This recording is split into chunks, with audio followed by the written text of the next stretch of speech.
podcast, Unlocking Us. Now, if you don't know who Brené Brown is, then you might have been living under a rock.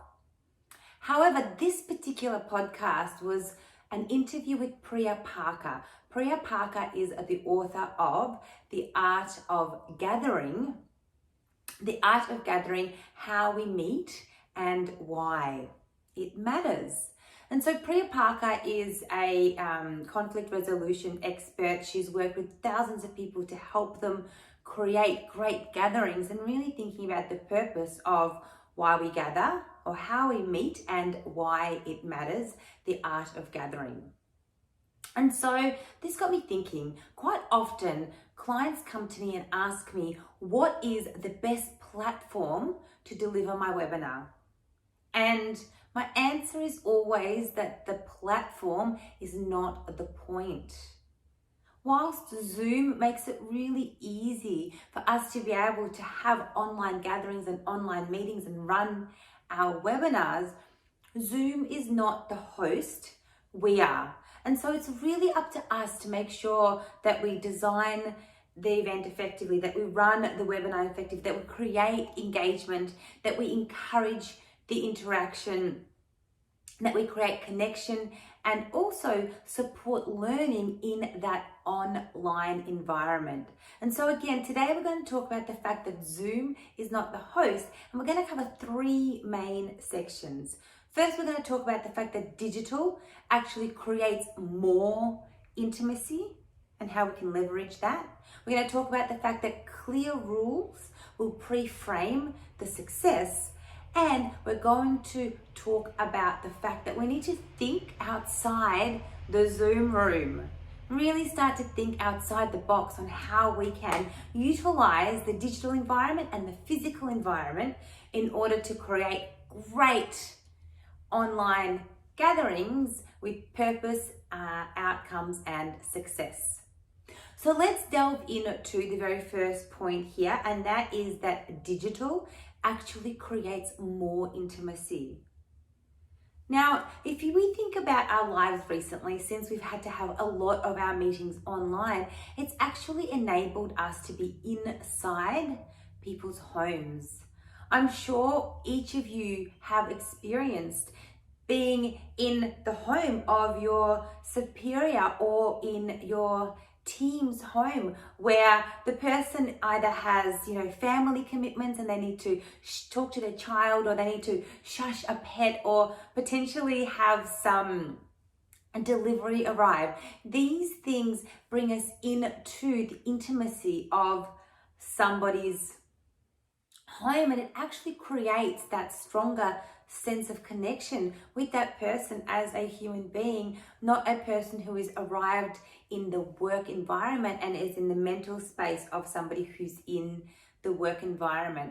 So let's have a think about how we're able to leverage the intimacy that digital has created for us. It's more intimacy than we've ever had before, especially when it is somebody who's our superior, or maybe it is our team, or even if it's our team overseas, still gives us that opportunity for a greater connection. And so recently I've been doing some research on what it is that people are looking for when it comes to events. And what I found through my research is people are looking for connection, then they're looking for interaction, and finally they're looking to learn something. And this has actually been backed up by a recent event marketing blog. This event marketing blog was on the event trends for 2021. And what they found is that the hierarchy of what is expected at an event, and especially at a digital event, has now changed. So whilst people used to look for content, really engaging content, information they can take away, they can digest and learn from, then they used to look for the networking. So, that real kind of exchange business cards, very business oriented connection. And finally, entertainment, where we have a great speaker, or we've got a singer or a dancer. And so that's what they used to look for. They used to look for content, for networking, and for entertainment. And now this has shifted. Due to the obvious recent disconnection on a personal, interpersonal level, people are searching for meaningful connections first and foremost. How do we connect with other people? It is lacking in a lot of people's lives. How do we build those meaningful connections online? Then they're looking for entertainment, something to really engage us, to increase our energy, to be immersive. And then finally, they're looking for content. So then how do we create all of that within our online events, online gatherings, webinars? How do we make sure that we encourage that meaningful connection between our attendees, utilizing all of the different options that technology provides us? How do we then create entertainment? So, being able to bring in a dance class or a meditation class. And finally, how do we share that really next level valuable content in order to engage our audience? So that's the first thing, is thinking about the fact that digital really does create more intimacy. So how do we harness that? Next thing, let's talk about clear rules to pre-frame success.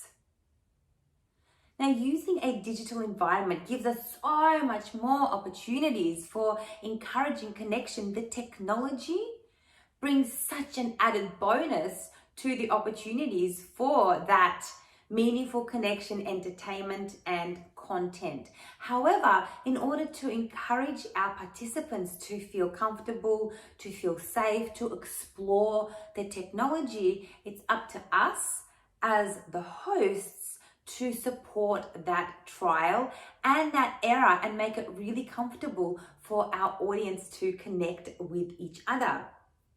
And so when we're thinking about the technology that encourages us to be able to use the chat functionality, the technology that encourages us to be able to play music to our audience, to put people into breakout rooms, to have a poll system where people can answer their questions, where you can share those answers with people instantly, opportunities to be able to encourage people to banter in the chat. All of that is an opportunity that we need to explore and implement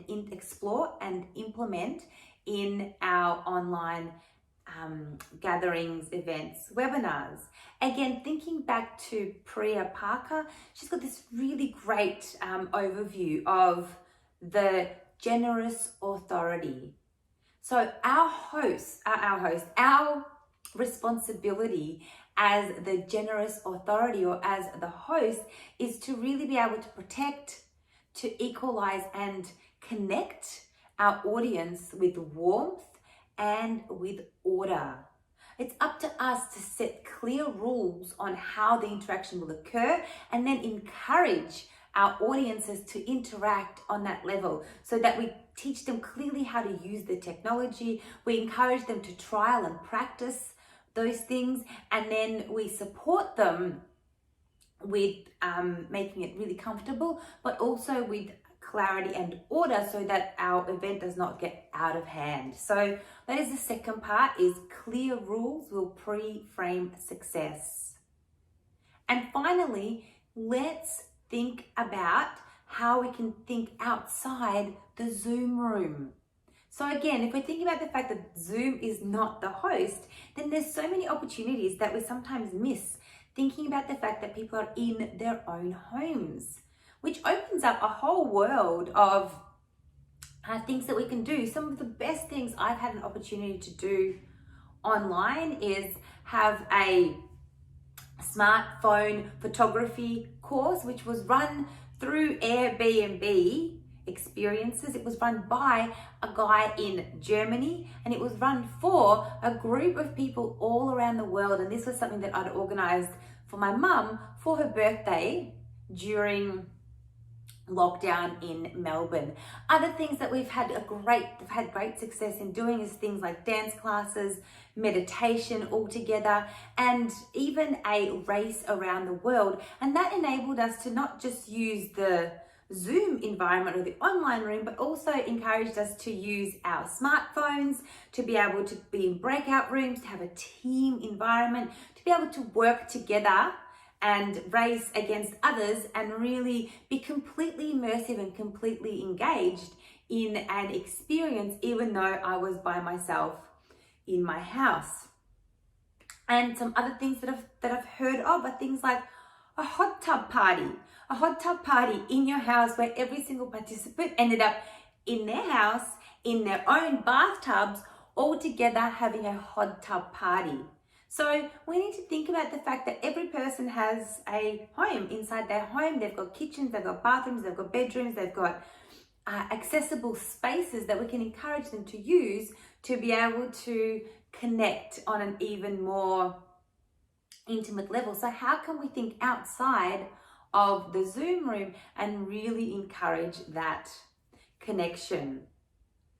You know, I'm in Melbourne, Australia, and we've had some of the harshest lockdowns throughout this period, and apart but together has probably been some of our most hated words, and yet it has really created an opportunity for us to be apart and really create that togetherness in an environment where we're able to encourage meaningful connection, to entertain, and to teach great content. So I encourage you to have a think about the fact that Zoom is really not the host, and how can you, as the generous authority, as the host, create intimate experiences with clear rules and really taking people outside the digital environment in order to connect.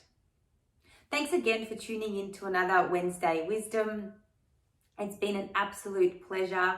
As always, if you've enjoyed the content, if you've got some feedback, or if you know somebody that would be interested, please do like and share this video. I do love to hear feedback from people, so please do comment. And as always, remember, you were born to influence your industry.